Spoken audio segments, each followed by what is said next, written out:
Good morning, guys. This is a little bit different. I'm usually sitting over there with you, and it's quite a different view being up here, but nice to see all your lovely faces with us this morning. So we're in the second week of our Finishing Strong series at the moment. We had Wes share with us last week about the character of Rebecca and about using generosity to finish the year strong. And like we've kind of talked about a little bit today, today's going to be all about dreams and how we can hold on to our dreams and finish the year strong that way. So I think we all know the end of the year always brings dreaming. If you look back to the end of 2019 and about some of the dreams that you had for yourself then, can you think all the way back then and kind of picture some of those ideas in your head? I think for me, lots of my 2019 dreams didn't really turn out the way I expected them to. My best friend and I were like, yep, we're going to do a Contiki in Spain at the end of 2020 because we're finishing school and we're going to go travelling, have a gap year, save up.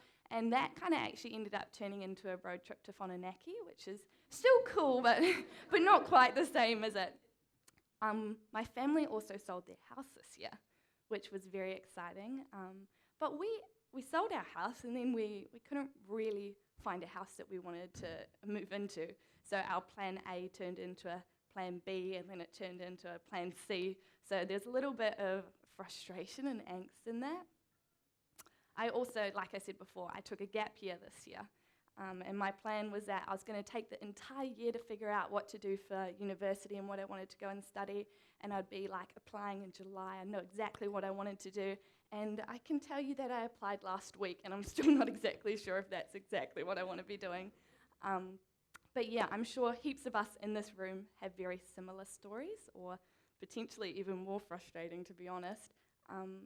But yeah, things happen that we can't necessarily control. For you, it could be a relationship that didn't work out, or potentially travel that you didn't get to do because of COVID, or family that you didn't get to see, or a job that didn't work out for you. Whatever it is, when these things happen, it's really easy to throw in the towel, to let ourselves become upset or frustrated or angry even. Because things happen that we can't control. That's just the way it is. And our path to our dreams goes from looking pretty straight to looking wild, crazy, all over the show. So there's a story of a guy called Joseph. And Joseph received a pretty incredible dream from God. It doesn't seem like much to start off with. But what God does with his dream is really incredible. There's a whole bunch of ups and downs throughout the story, but there's so much that we can take away from his dream in relation to finishing our 2020 strong. So, like I said, there's a guy, his name's Joseph. He's actually the grandson of the character we discussed last week, Rebecca, so that's a bit of a fun fact for you guys. But he is a brother to 11 other guys. So it's his dad, 12 other sons, there's a whole bunch of them, and the father loves Joseph the most, and all the other brothers know this, so they don't like him very much. You might have heard of Joseph in the rainbow coat. I think lots of us probably know that story. This is the same Joseph that we're talking about today. So his father gives him this beautiful coat. All of his brothers are like, that's not really cool, we don't get one of those. And so they kind of hate his guts a little bit. But we're about to pick up the story in the book of Genesis. And it says Joseph had a dream. When he told it to his brothers, they hated him even more. They said, listen to this dream I had. We were all out in the field gathering bundles of wheat. And all of a sudden, my bundle stood up straight, and your bundles all circled around and bowed down to mine. His brothers were kind of upset, and they said, so you're going to rule over us. You're going to boss us around. And they hated him even more because of the way that he talked. But it doesn't stop there. Joseph had another dream. He had a dream that the sun, the moon, and the 11 stars all circled around him and bowed down to him. And when he told his fathers and brothers, his father reprimanded him. He said, what's all this dreaming? Am I, your mother, your father, and your brothers supposed to bow down to you? And so his brothers were very jealous, and his father was pretty upset with him. I mean, I don't blame them, right? If my brother told me that I was going to bow down to him really serious, I would probably be quite upset. Like, Ben, what are you talking about? It's a bit weird. I think for you guys, if someone close to you said that to you, you'd probably feel the same way, right? I think it's kind of fair to say that Joseph might have made a little bit of a mistake. Potentially, he got too excited about his dream and he just started telling everyone that he could because he was so excited about the idea of him being so cool that his brothers bowed down to him, but he might have disclosed some information to the wrong people. Like Joseph, we all make mistakes, especially when it comes to our dreams. But luckily, we have a God that can actually forge together all of our mistakes to create a greater and more meaningful story at the end of the day. So, if we go on with the story, Joseph's father, Jacob, he sends 11 of his sons, or 10 of his sons, out to tend to the flocks in some pastures a wee way away. And later on, he sends Joseph after them. So his brothers can see Joseph approaching towards them. They start to cook up this plot. And it's quite drastic, actually. They decide that they want to kill him, which is kind of intense because, a coat, 2 dreams, then you're going to kill your brother. It sort of kind of goes like this a little bit, doesn't it? But they've cooked up this idea that they want to kill him when he comes to them. Luckily, one of the brothers, he convinces them, he's like, I don't think this is a good idea. Let's just throw him into a well for now, and then we can deal with him later. So they do exactly that. They throw Joseph into the well. The one brother whose idea it was, he goes off for a little bit, doing his own thing with the sheep, I don't know. But anyway, he comes back later on, and by the time he gets back, his brothers have actually taken Joseph out of the well, and they've sold him to some traders that are going past. His brother's quite upset. He's like, oh no, my father's going to be devastated. So they take Joseph's rainbow coat, they shred it up, they cover it with blood, and they take it to the father, and they're like, your son's being killed by wild animals. And the father, obviously, he's devastated. This is his favorite son who's dead. And he says, I'm going to go to my grave mourning my son. I think it's at this point that Joseph is definitely wishing that he never said anything to his brothers.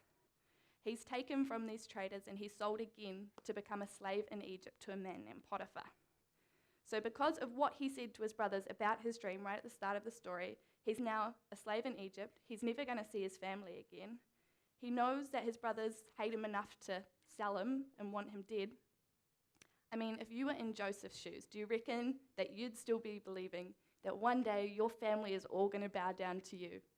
You're a slave. Like, nobody's going to bow to a slave, right? You're in an entirely different country. You're never going to see your family again. So probably not, right? But Joseph didn't give up on his dream, and he most certainly didn't give up on God. So when it comes to finishing strong, this is my first idea for you guys. Don't give up on your dream, even if it didn't start off well. I mean, Joseph's dream definitely got off on the wrong foot. This seems like it would be a point where it's easy to give up. For yourselves, can you think of a time where you've had a dream and it's kind of fallen flat on its face in the first, little while? And instead of continuing, you maybe put it into the too hard basket. Perhaps it was a job or travel plans or a relationship or an addiction. Whatever it was, for whatever reason, you chose to stop fighting. And if we don't fight, we rob ourselves of all possibility of finishing strong. Now, it's not a blame game or anything at the moment. Most dreams crumble during their early stages. I don't think you're at all alone in that. New dreams are fragile. There's a million different opportunities that are more tempting, a million distractions. Whatever it is, there are these opportunities that cause us to stumble, stumbling blocks in our way. And for Joseph, there's a couple of pretty big stumbling blocks right now. All signs indicate that he's never going to see his family again, let alone have them bow to him. But Joseph doesn't give up. I think that dreams that come from God are dreams that will come to fruition. They may not work out how we expect, but they will work out in a way that glorifies God and draws us and the people around us closer to him. If Joseph had have given up now, I can tell you that there's a lot of things that wouldn't have happened. His dream wasn't just a dream for him. He saw a tiny snippet of the end product, but his dream was actually for a nation of people that God wanted to save. Joseph just didn't know that yet. If we continue on with the story, we see Joseph go through a series of ups and downs. His time in Egypt begins on a high, and he's serving Potiphar, and Potiphar he promotes him, he favor upon him, because as it turned out, God was with Joseph, and things went very well for him. He ended up living in the home of his Egyptian master. His master recognized that God was with him and saw that God was working for good in everything that he did. Even though Joseph hasn't got the support of his family, he's clearly got the support of God. We can see here, God was with him. God's working for good in everything that he does. I think at some point in our lives, I've felt unsupported. I'm sure that you guys have felt unsupported at times as well, whether it's a mother, a father, a brother, a significant other, or a friend. people let us down. That's just what they do sometimes. They don't get as excited about as our ideas as we do. And if you don't feel it supported by someone, it's usually an indicator that there's something wrong in the relationship. It's either unhealthy, or it's only benefiting one party, or it's benefiting no parties. But support is vital when it comes to relationships, and support is vital when it comes to our dreams. So next idea is don't give up on your dream even if the people around you don't support it. I think when it comes down to it, God is really the only support network that we need. I mean, having passionate people around us is always a plus, right? Everyone wants that. But I think if God wants to make something happen, it's going to happen regardless of the amount of people involved. As cliche as it sounds, God really does make the impossible things possible. I mean, none of Joseph's family supported his dream, but God was on his side, and that was what mattered. We read just before that God blessed Joseph. He made his presence known, and he showed his favor. I mean, the fact that Potiphar, a non-believer, an Egyptian who may have never heard about God before, recognized that there was someone with Joseph, must have meant that it was pretty obvious, right? He wasn't going to abandon Joseph in the middle of his dream. He was always there as the number one support.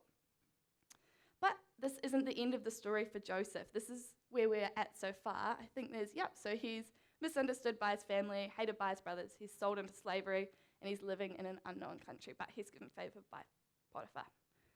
So kind of think of these as indicators, I suppose. Indicators as to whether he should give up on his dream, or indicators as to whether he should be going on with it.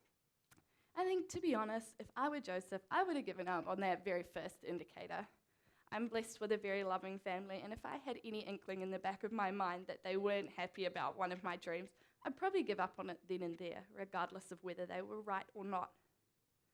But unfortunately for Joseph, this isn't actually the end of his give up indicators. So next thing that happens is Potiphar's wife actually accuses Joseph of seducing her, when in fact she's trying to seduce him, and he's saying no. So she decides she's going to get her revenge, and she actually tells her husband that Joseph is trying to sleep with her. And Potiphar is really angry, obviously, and he actually throws Joseph into prison. Joseph actually stays there for a really long time. He's promoted in prison, which is like one of the go-on things, like that's good. He's put in charge of all the other prisoners, but he's still actually a prisoner himself. Later on, two of the other prisoners, they actually have dreams, and Joseph interprets the dreams, and one of the dreams for one of the guys meant that he was actually going to end up leaving the prison, and he's going to go and work for the Pharaoh again as a cupbearer. And he says to Joseph, he's like, man, you've helped me so much. You've told me about my dream. I owe everything to you. I'm going to go to the Pharaoh. I'm going to tell him everything that you've done, and I'm going to get you out of here. But that cupbearer, he forgets about Joseph, and Joseph actually remains in prison for another 2 years. This brings me to a point for you guys, that this is a lot more give up indicators than go on indicators, right? I mean, have you ever thought to yourself, man, life sucks right now? I think I'm definitely guilty of thinking that from time to time, and I'm sure all of us in the room are. Like, life is literally sucking the life out of us, and I feel for Joseph, he's kind of had like a giant vacuum cleaner stuck on his head for a little while here. This is a lot of give up indicators. Life really sucks for this guy, hey? But one thing that we can learn about finishing strong is to not give up on your dream, even if it is full of surprises. I think it's at this point that we should take a second look to the incredible sticking power of Joseph. He's gone from a favored son to a prisoner, all because of a dream that's got him into trouble, but he actually hasn't given up on that dream that got him there in the first place. If I were him, I think I'd be resentful. I mean, personally, I've spent a decent portion of this year feeling resentful because things haven't gone my way, but those are little things in the grand scheme of things. But the thing is, even when life makes no sense to us, it makes sense to God. Even when life made no sense to Joseph, it made sense to God. And even when life makes no sense to you guys, it makes sense to God. And I think that's an incredibly hopeful promise to hold on to. So what happens next is quite significant.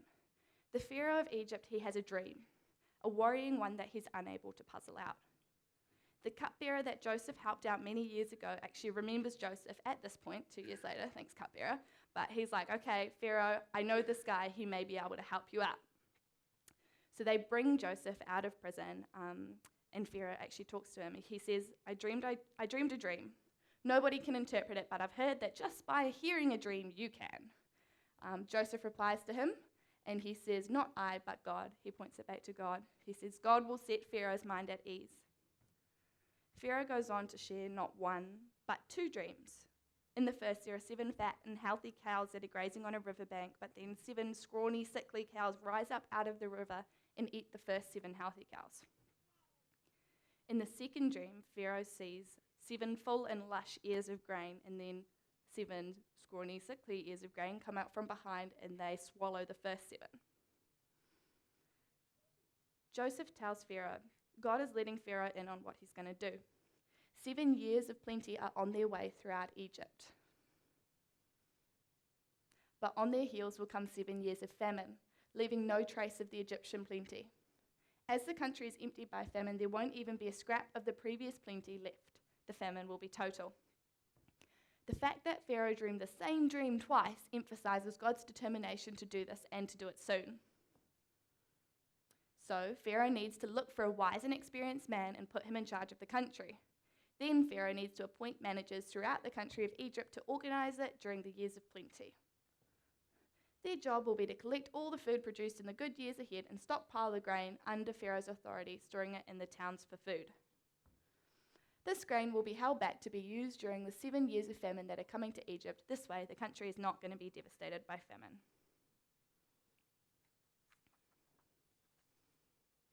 Pharaoh actually decides to appoint Joseph to be that man. Joseph becomes second in command of all of Egypt. They don him with fine robes and the Pharaoh's own ring, and Joseph does exactly as he recommended in these verses we just read. He stores up the food in the 7 good years in prep for the 7 bad years that are to follow, and the story goes that he actually ended up stopping counting the grain because it became too much. Joseph takes a wife, he has 2 sons, and when the famine comes, people from all over the world travel to Egypt, making it wealthy and prosperous. It's at this point that God heaps blessing upon blessing onto Joseph. There's no doubt that God is with him. Because Joseph's dream, he hasn't just saved himself, but he's actually in the process of saving a nation of people and millions more.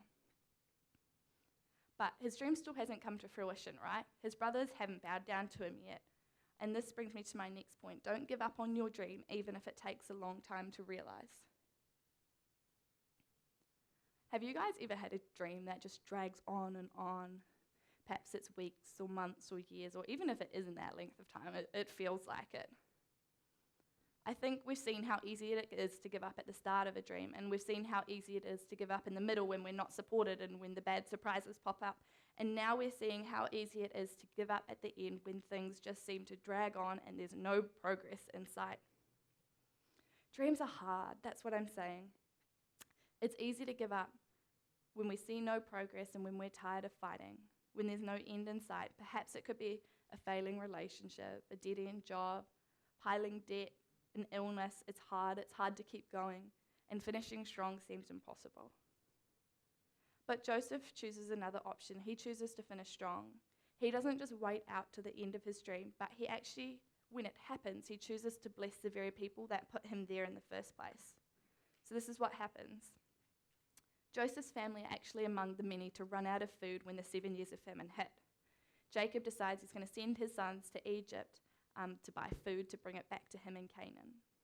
They don't recognize Joseph when they see him, and they bow down to him because he's second in command of all of Egypt. You have to bow down to him.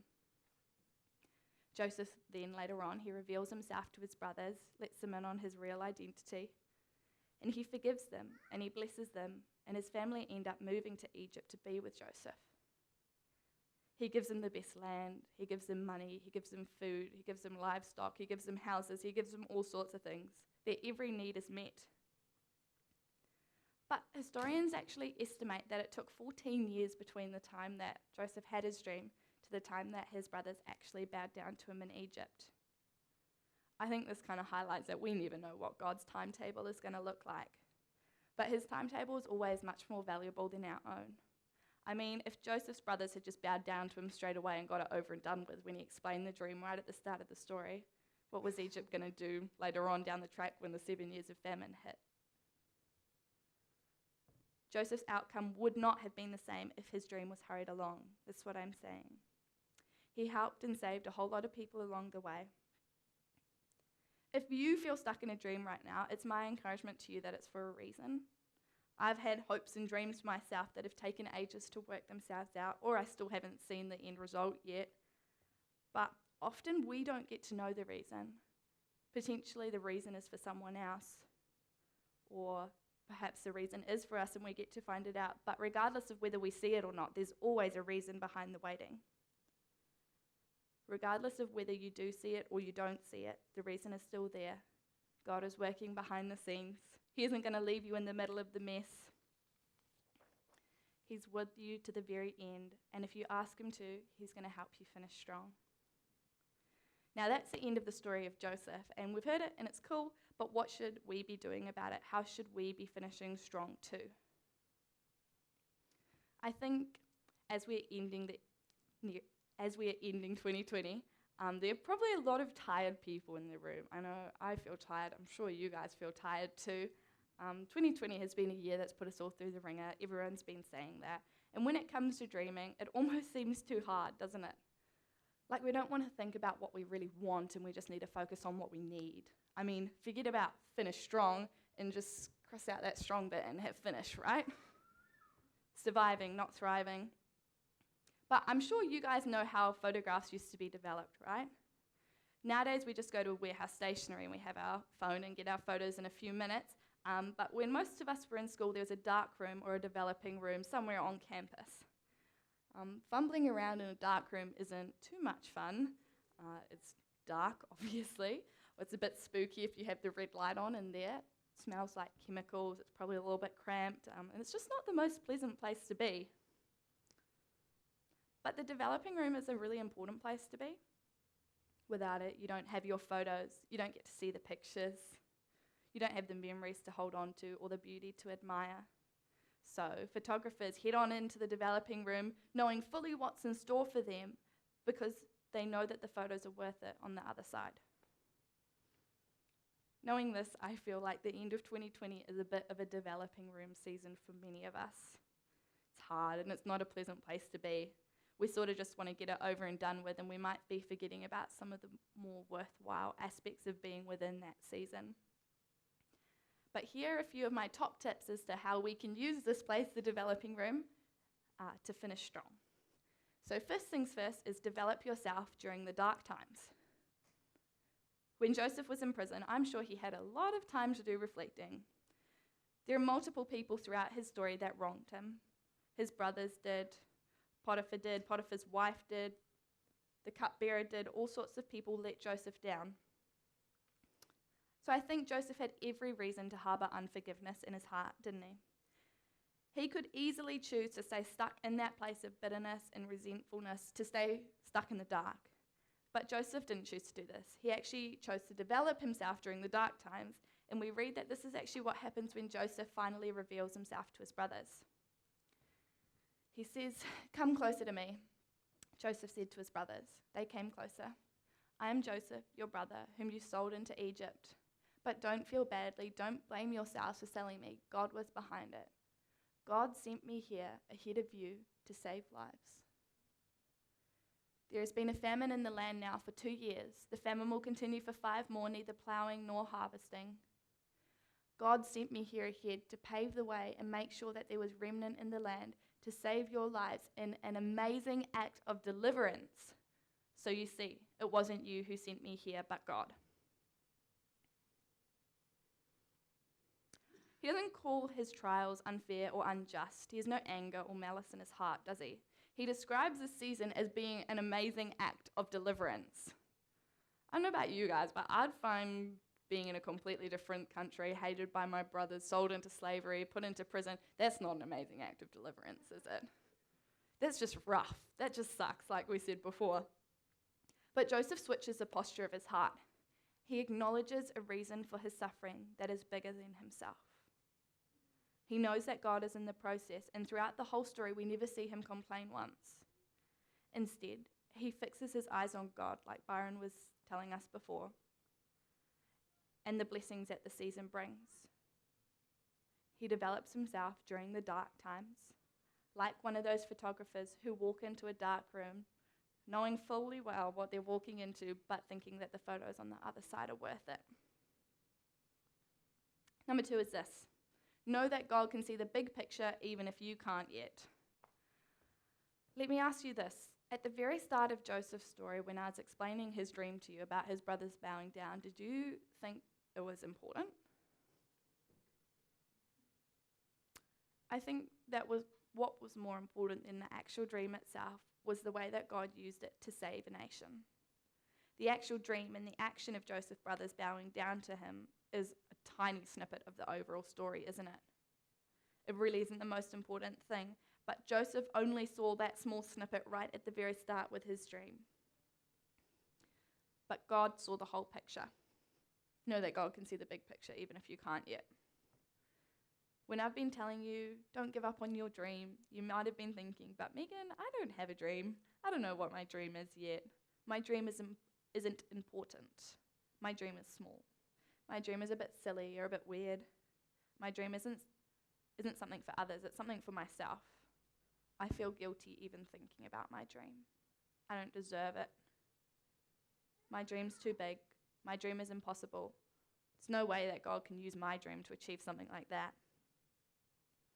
As well as thinking to not be giving up on your dream, it might be more beneficial and potentially easier to be thinking about this. Don't give up on the hope that God can do something incredible through your dream, whatever it may be. Whether you have a dream or you don't, God sees the big picture of what's going on in the season that you're in right now. Joseph's dream didn't really make sense right at the very start, did it? No one understood what it meant. Joseph was probably just excited about the thought of his brothers bowing down to him. No one understood it. Not the brothers, not Joseph, but God understood it, and he used Joseph's dream to make something incredible happen. And like that, he can use our dreams to make incredible things happen. He creates beautiful pictures within that developing space to be appreciated by all. We might just not see it yet. And lastly, realize that self-promotion can never replace divine promotion in the developing room. Joseph's dream wasn't something that he could achieve alone. In fact, none of this story would have been possible without God. If we look back to the moment that Joseph begins to interpret Pharaoh's dreams, we see Joseph pointing straight back to God. He says, not I, but God will interpret Pharaoh's dreams. God is showing Pharaoh what he's going to do. Pharaoh sees God at work, and Joseph is promoted because of it.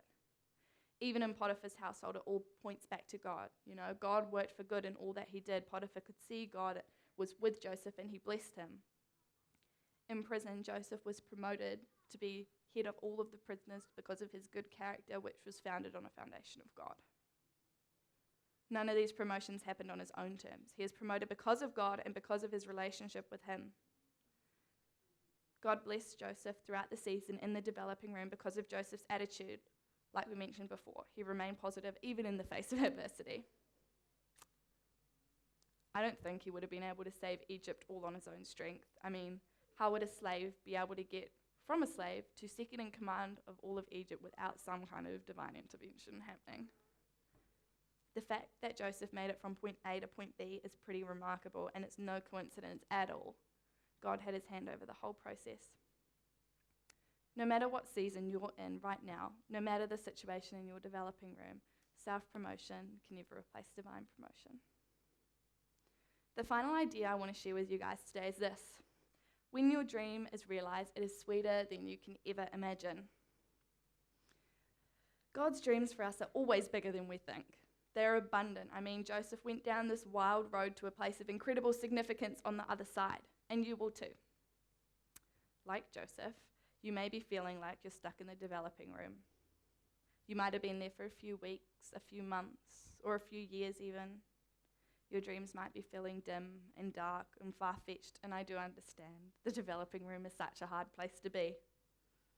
But my hope for you is that you don't just finish 2020, it's that you finish 2020 strong. I hope you can finish strong in the knowledge that God is with you. Like he never left Joseph, he will never leave you. God is for you. He's playing on your team. He's putting things in place that are going to benefit you later down the line that you might not see yet.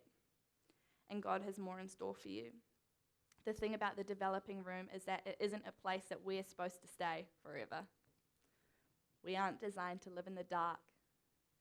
God's dream for us is to be in the light and to be a light for others. So when your dream is realized, it will be sweeter than you can ever imagine.